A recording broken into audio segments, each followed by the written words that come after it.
با شامپو نرم کننده سر شسته بشن.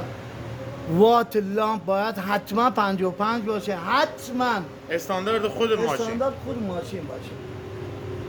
جناب آقای نادری عزیز از چراغا از شفاف‌سازی کار ما راضی هستن؟ بله کاملا مشخصه و من فکر میکنم چراغا نو خریدم. دست شما در نمیاد آقا. قربونتون برم وظیفه. شما بزرگوار.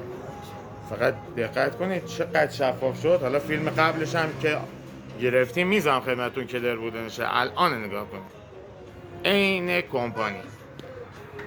همینا رو الان بخوای نو بخری بعد 4.5 مال مدرن جمع‌ساز خود ایران خودرویی بخوای بگیری، ولی با این شوسه نانویی و حالا سومالکاری و کارهای اولیه که آجا انجام دادن، بعدش هم شفاف سازی، هزینه تون هم کمتر میشه.